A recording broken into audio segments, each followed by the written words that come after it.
Not my name. It's some old dead guy's name. Hi, Chuck. Thank you, Chuck Huber. Thank you so much for coming on the Anime Dad podcast. Yeah, well, it's wonderful to be here. Anime Dad. How many kids do you have? I've got two kids, a 6-year-old and a 3-year-old girl, and they're the love of Oh my my life. gosh. How many kids do you have? That's well, I've raised eight. I have five biological children and three stepchildren. So Okay. six and three. That's tough, man. That's all hands on deck. We used to say it's double coverage man to man, and then after that, it's all zone defense. So like, you know, you don't need to, you just kind of wait for screams and, make sure you can get your car to the emergency room and just keep rolling forward. Nothing else you can do. I love that. Fine, my goodness, that you should be hosting the podcast, not me. That is an amazing amount of children. What's the age bracket? Like, what's the age difference? My oldest stepson is 33. My first biological son is 23. Or he's 24, 22. My oldest daughter is 19. Then I have son 17. Then I have my stepson 15. Then I have a daughter 12 and a stepdaughter 11. Wow, that's fantastic. That is so cool. And Yeah. what do they think about having an anime dad superstar? Well, it's interesting because they did not care at all for decades. Not at all. The first time I showed my oldest stepson Josh the anime, I showed him DBZ, and I was like, "Oh, this is my show." They used to give us these VHS tapes, and so I put the VHS tape in, and we started watching it. And I'm like, "This is my show. This is my show." And he was like, "This fight is taking a really long time, Dad." I was like, "Okay, you're not gonna like this show," so we turned it off. He got into some of the other ones later, but the rest of them, and I've got like 46 nieces and nephews, nobody ever cared. Not until COVID. And then COVID hit, and everybody ran out of stuff to watch. And Mhm. anime just kind of blew up after that. Suddenly I had nieces and nephews who were like, yeah, and yeah, children who were like, can you give me a picture of Dr. Stein and sign it? I have a friend who's a huge fan. And I was like, all right, yeah, I can do that. That's awesome. That's great. That's great that they're proud of you in a sense now, and they can Yeah. actually enjoy your work. That's so cool. For those of you who don't know you, I mean, you've had an incredible career so far. What are some anime characters that you voice? When I started, the first one I did was Garlic Jr. in Dragon Ball Z. Actually, the very first one I did was one of his henchmen, Mustard. He sounded like this. And after Mustard, it was Garlic Jr. I'm going to push you into the dead zone. And then I went directly into Android 17 and then into Hiei. But I think also during that time I did Kibito Mhm. and Master Shen and Mr. Shu and then Emperor Pilaf and then Android 13. And then Dr. Stein was the next big one, although there were a bunch of other ones, and Han from Blue Gender and Father Havel from Trinity Blood. And I was Kululu and Sergeant Frog and Austria and Hetalia, Hero and Shin Chan. I was Kuniharu and Psyche K.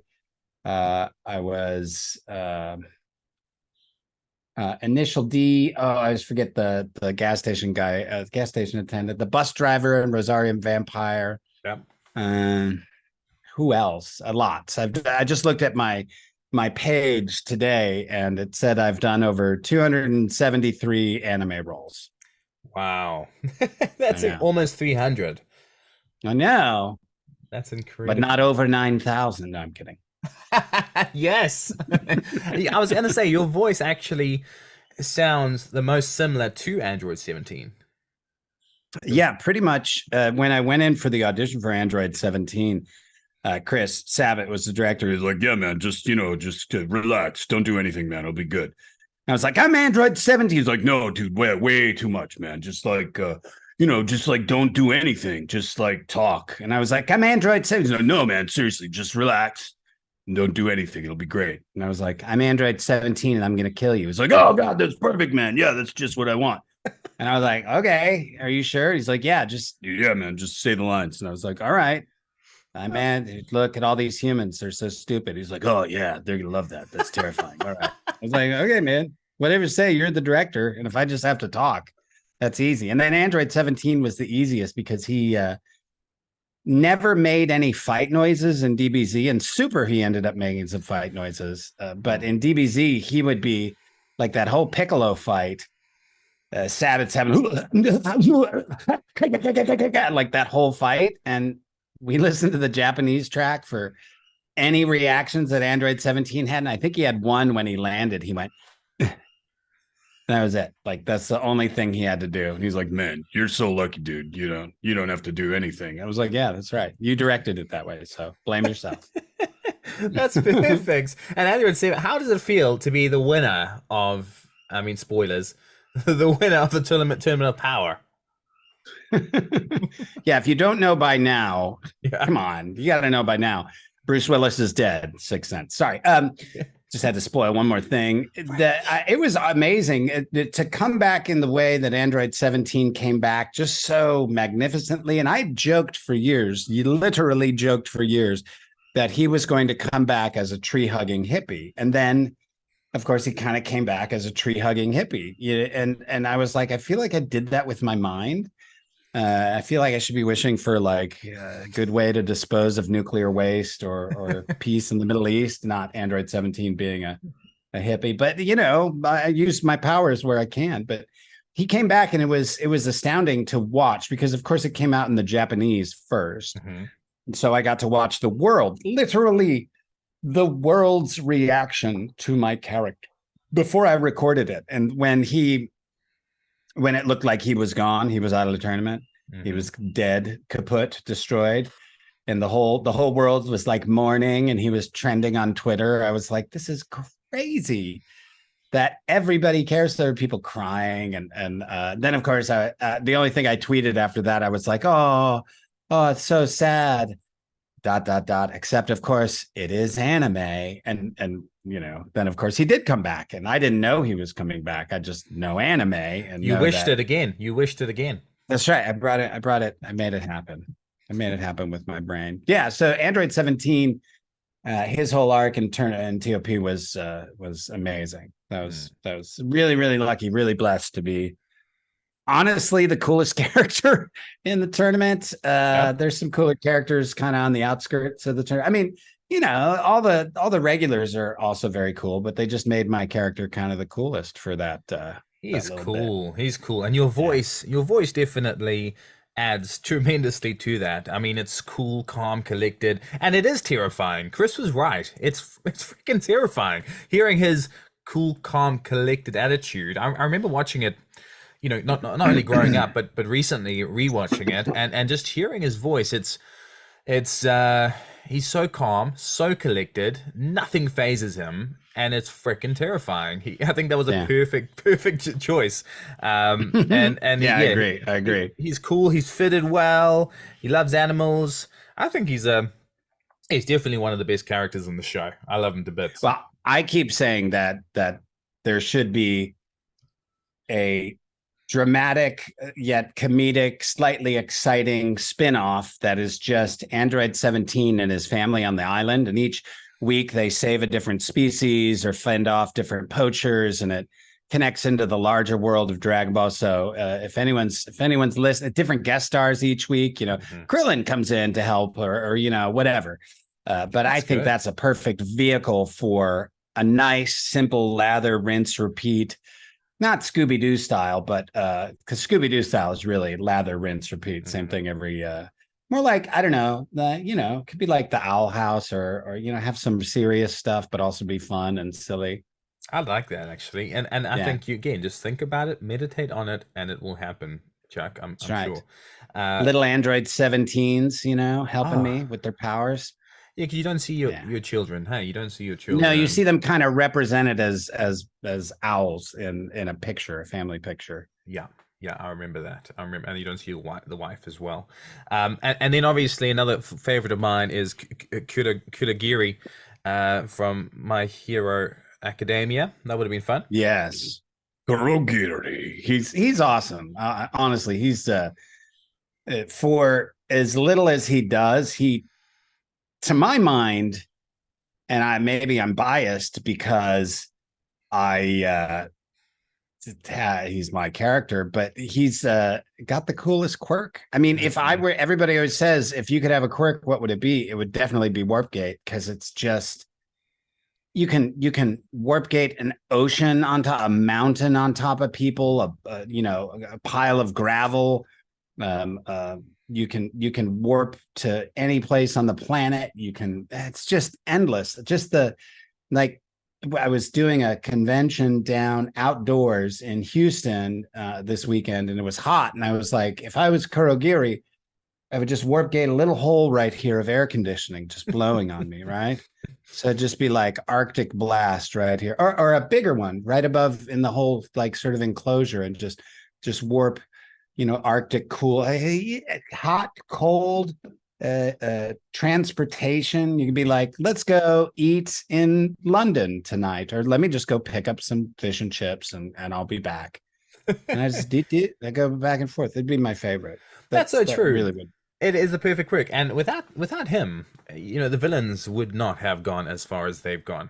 I think they would have. There's no option. He's done so much for the villains, but no, he's amazing. He's amazing. Me and my daughter, my 6-year-old, watch My Hero, and she loves Kurogiri as well.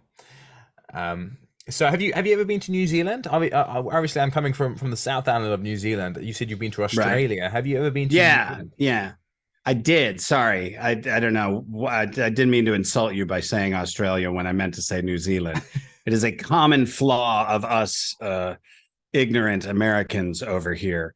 I should have been able to tell by the accent that you were New Zealand and not Australia. You sound way more intelligent and less. Thank you. I've got a weird one. Now all my Australian friends are going to be like, you're a bogan asswipe, and I'll be like, oh, okay. But no, I'm South African as well, so my accent is, and my wife is Scottish. Yeah. So it's a weird combination. But you do have a weird Yeah, we went to Auckland. Yeah, we went to Auckland for Auckland, and no, I think it was just Auckland. Mm-hmm. Yeah, just although we did get to go to the Hobbiton and go visit the hobbits' little houses and stuff when we were in, and that was like a 2-hour drive outside of Auckland. So, and that was just like, I was just remember driving thinking it should be illegal to live here. This is too pretty. Mm-hmm. There's no way people should be allowed to live here. It's too it's just perfect looking. And I come from North Texas, where everything kind of looks like a Walmart parking lot most of the time. It truly is really beautiful. And the thing about New Zealand is we don't have to worry about the predators in the wild either. We've got a kiwi that could pick you once or twice, but that's about it. We can explore. That's right. Without being killed. No ticks like Australia, no snakes, no poisonous spiders. It's pretty special in that sense. Yeah, that's true. That's true. For sure. You guys are lucky. I never thought about that. Yeah, it's Australia amazing. has all the poisonous things, and you have none of them. Yeah. I mean, where you are, do you have brown bears? In the south of Texas, but that's like 10 hours away. Here we have we'll have some maybe we'll get foxes and maybe some bobcat, we'll have snakes, rattlesnakes, copperheads, water moccasins, maybe scorpions when you go down towards Austin, but nothing really super dangerous. Probably the thing that bothers me the most is the brown recluse spider. We do have black widows, but yes, if you're just not an idiot, you probably will avoid a black widow. You have to be digging in their home to piss them off and have them bite you. They generally aren't like crawling in your house. But the brown recluse, that scares me. It's not a killer. It could be, but it just bites you and then necrotizes your flesh. So you just lose a bunch of flesh. Yum. And it just dies. Yeah, it's terrible. That is terrible. In South Africa, there's quite a few things that can kill you as well. But no, I'm very happy. We explored the bush, me and my girls, and we were okay. So next time you come to New Zealand, we'll do a couple of bushwalks, and you could be Android 17 for real. Save some species. Well, I do hike. That's my other hobby, is doing long hikes in the mountains or across deserts or just wherever it's difficult. Me and my hiking partner like to challenge ourselves doing big burly hikes where we're like, oh, we almost died, kind of, nothing too terribly scary, but once you're 4 or 5 days out into the wilderness, a twisted ankle can be deadly. So it's like, Mhm. you You'd don't you don't you don't want to call the helicopter in. No, that's always embarrassing, but you'd love it here then. Hikes, Oh because yeah, the South Island has some of the best hiking in the world. It's yeah. absolutely incredible. So Yeah. put it on your list, and we'll do a couple of hikes together. I might be Is behind there a you. big competition between the South and North Island? Do you guys like the Northern? They're so this way, and the South Island is so that way. Is there like, Yeah, for sure, for sure. I mean, the South Island, it's a completely different world. I lived in Auckland for about 10, 11 years and then moved here only a couple of years ago. And I'm a big South Island supporter now. It's a different world, the big mountains. It's still warm enough to be down here, less people, which I personally like, and more nature, animals, and hikes.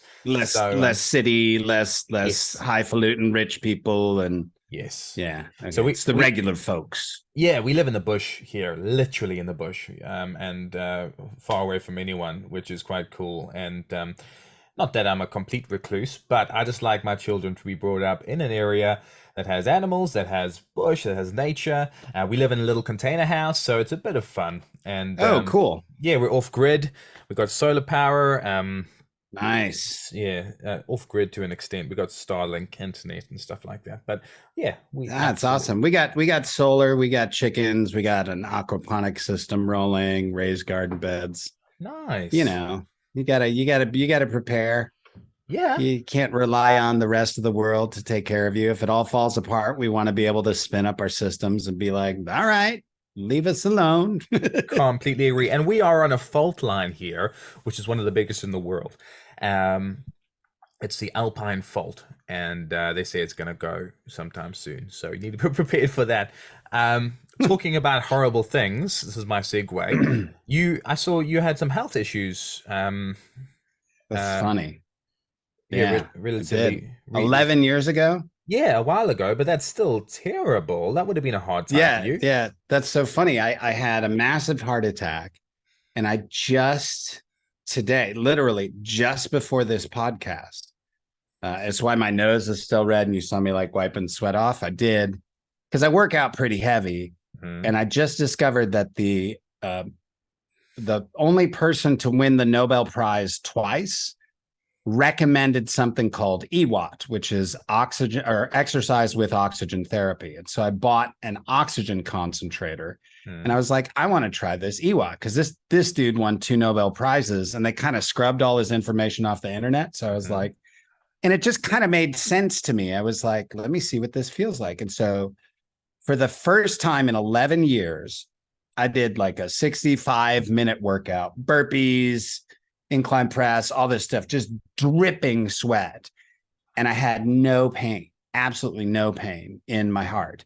And I am now thinking that my cardiologist is a good man, but it's like, I don't think they know. I think they know how to guide you towards medical interventions. Yes. I don't think they give a crap about trying to like reverse it because like their theory is you can't reverse heart damage. It's permanent and then it just degrades and then you die or need a heart transplant. Mhm. And I can tell you after this workout, that's not true. I think you can repair heart muscle. I think this is going to repair my heart muscle. I think my heart's just going to get stronger and stronger now. But the feeling of 11 years of working out pretty hard Mhm. and always having this sort of heart angina pain, which is like a lack of oxygen getting to the heart, so it's struggling. Mhm. And then to do that workout, just the psychological benefit alone was massive. And so I'm going to alternate, so I'm not reliant on the oxygen therapy, but I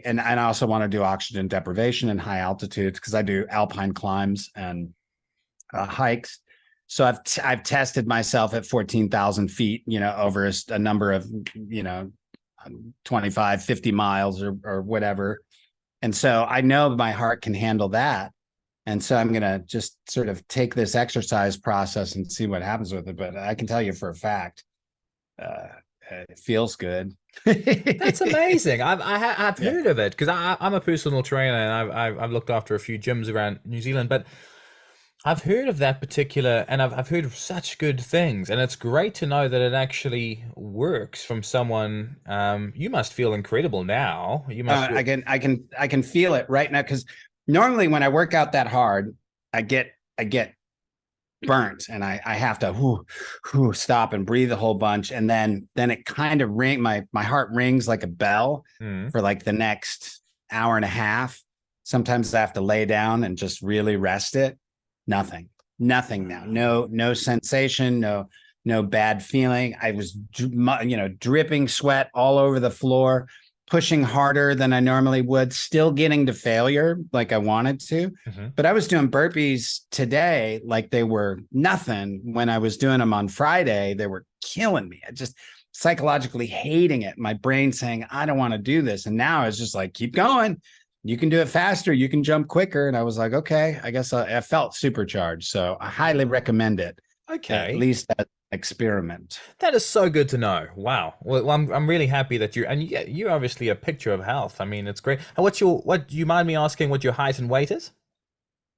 What my height and weight is, Mm. I think I'm down to like 21% body fat, Mhm. and my visceral fat number is probably, I'm gonna break into single digits here soon. Hopefully, I am 6 foot tall, 188, Mm. Good. maybe Very good. 5 foot 11, 5 foot 11, 188. But it's funny because I've been crushing really hard for the last 4 weeks, and none of my numbers have changed except my body fat. My body fat keeps going down, but my weight stays the same. So I'm like, all Perfect. right, I'm transferring. Yeah, yeah. Yeah, muscle But weighs more than you fat. always want to. Yeah, I know. But I'm seeing the difference too and feeling the difference. I got a little. Everybody got a little put a little chunk on over COVID. Yeah. Like everybody like drifted up 15 pounds, and so I'm in the process of scraping that back. Yeah, for some of us, 30 to 40 pounds. Right. I'm a little bit heavier at the moment, but I'll get down there as well. Okay, that's so good to hear. That's really, really good to hear. Yeah.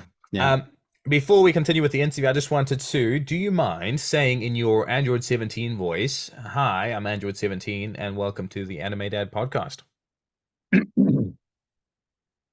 Hi, I'm Android 17, and welcome to the Anime Dad podcast. Amazing. That is beautiful. Could you Rock and potentially roll. could you do Kurigiri for me as well? This is Kurogiri, and you're listening to the Anime Dad podcast, Warpgate.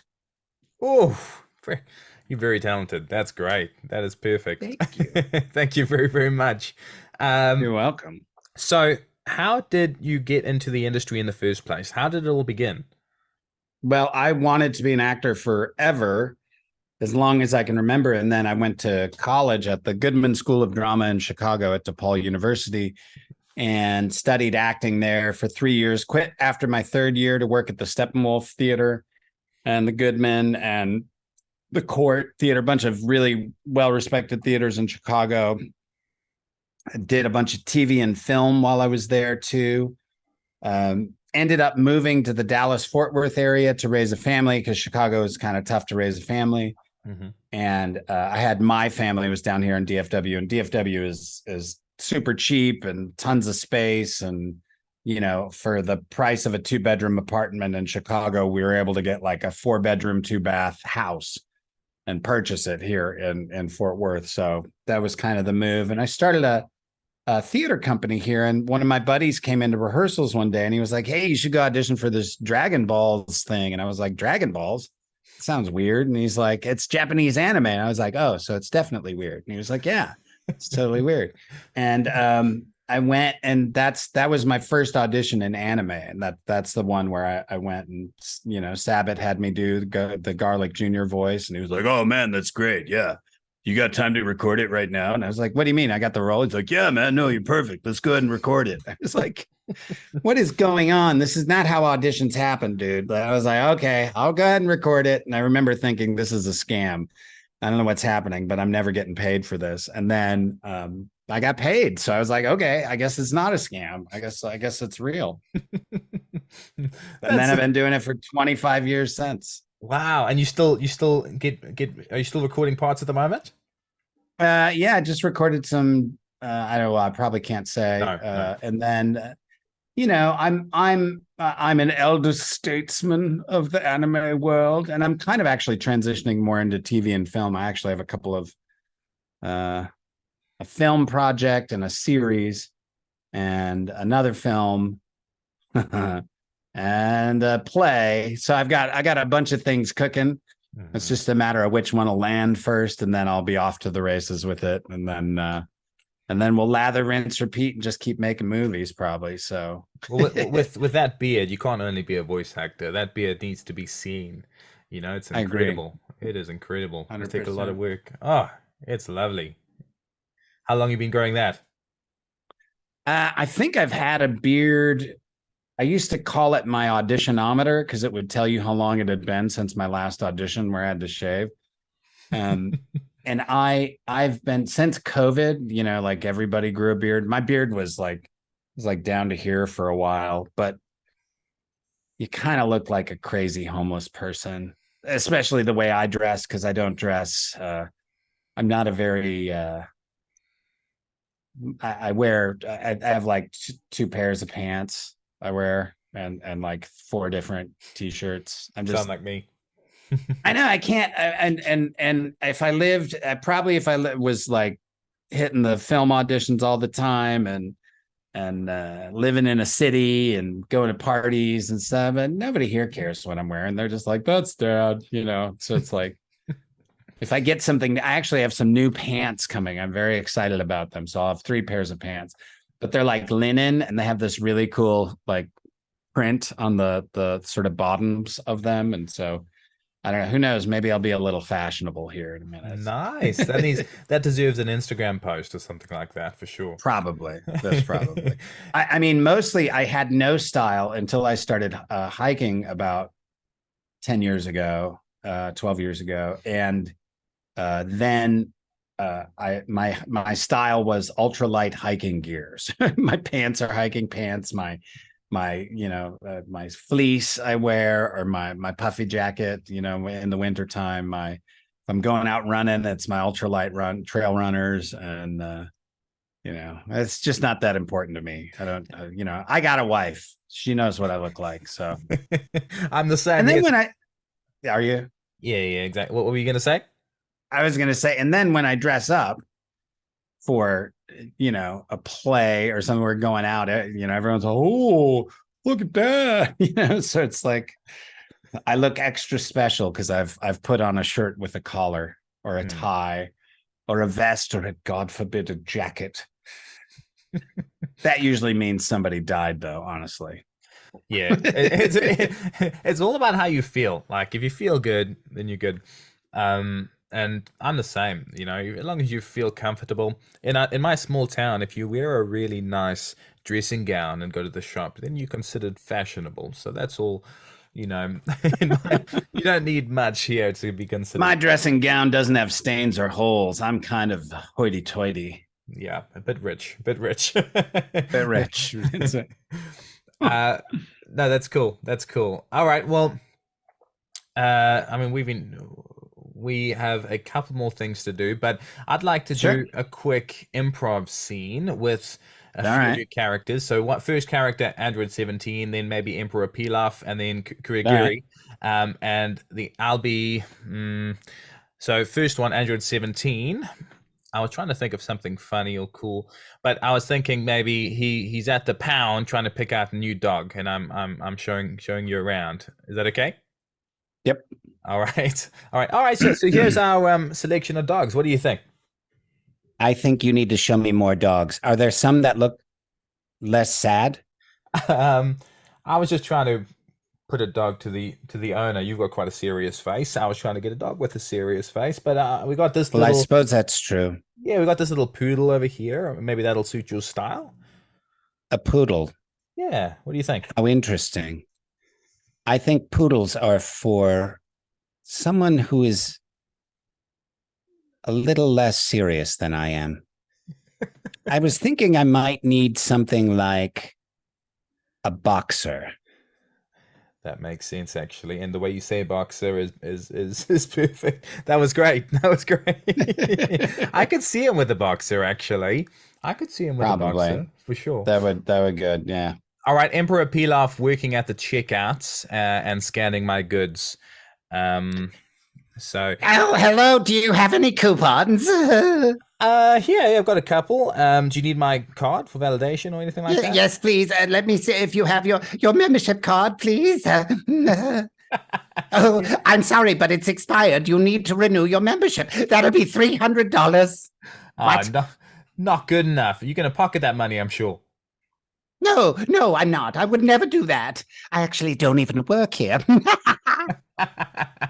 That's perfect. I love that character, and I love that. I didn't actually realize it was your voice until recently. It's so different to what you usually do. It's true. But he's cool. He's cool, especially in Super trying to get on that boat and Oh, I know. like an emperor, and he's starving for food. He's great. Or Emperor Pilaf. I know. Kurogiri he's trying really hard. He's sitting at a restaurant with a date, and he's trying to impress the date somehow. Okay. Thanks for taking me here. It is my pleasure. I will order for you. Waiter, come here. It is time for us to have appetizers, and I choose a basket of French fries and calamari. That's beautiful. That's lovely. Thank you very much, Chuck. That is perfect. I couldn't have asked for a better improv scene. I put you on the spot there big time, but you pulled it off, and I could Always fun. picture it in my mind, all of those scenes. No, yeah, you've got a lot of really avid fans here in New Zealand, and I hope I get to come back someday. we need Tell your you. local conventions to invite me. I will be there in a heartbeat. Yes, Armageddon is coming up in a couple of weeks, but I've got good connections with Armageddon, so for sure, we need to get you here, and then I've got a house bus you can stay in, and Oh, sweet. it's Then we'll plan a hike. then we'll plan a hike. There's a couple. Mount Cook is the biggest mountain in New Zealand, and it's about a couple of hours away from where I am. I've heard the hiking. I've never hiked there, but I've heard it's incredible. But no, thank you so much for coming on the show. My pleasure. I'm a big fan, and it's I'm definitely giddy talking to especially Android 17. Oh, well, good. I'm glad I could make you giddy. Thank you, Chuck. All right. Thanks.